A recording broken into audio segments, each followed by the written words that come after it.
গুজবে বিমানবন্দরে দিনভর ছড়িয়েছে আতঙ্ক।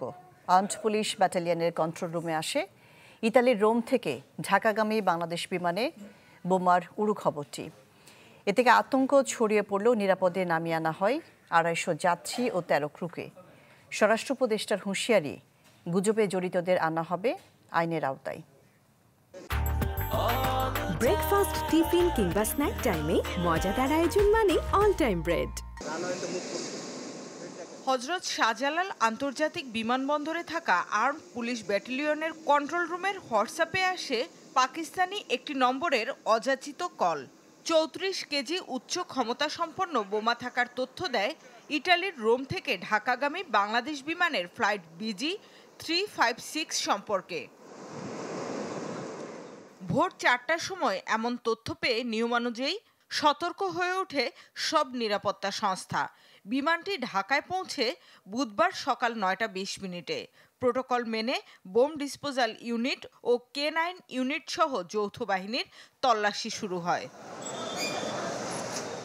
এ সময় বাইরে অপেক্ষারত স্বজনদের মধ্যে ছড়িয়ে পড়ে আতঙ্ক। উদ্বেগ উৎকণ্ঠায় পার করেন সময়। ওরা বলতে পারে না, এখানে এসে জানছে যে বোমা হলো আর বিমানের আশঙ্কা ছিল। সকালে ৯:৩০ বাজে একবার ফোন দিছে যে নামছি, সেভ আছে। বিমানটি ল্যান্ড করার ঠিক ৫ মিনিট আগ পর্যন্ত যাত্রীরা জানতেন না বোমা আতঙ্কের কথা। নামার পর তল্লাশি শেষে বের হতে হতে পেরিয়ে যায় দুপুর।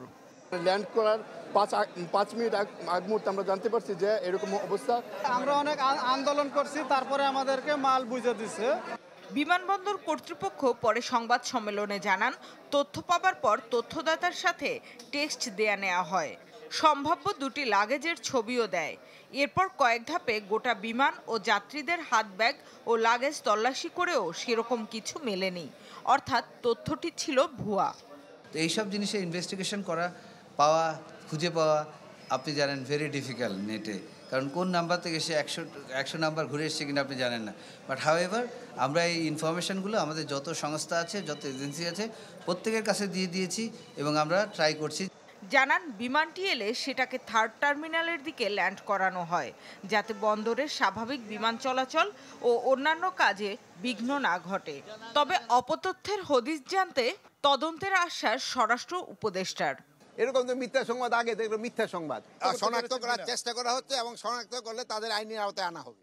শামীমা সুলতানা, চ্যানেল 24, ঢাকা।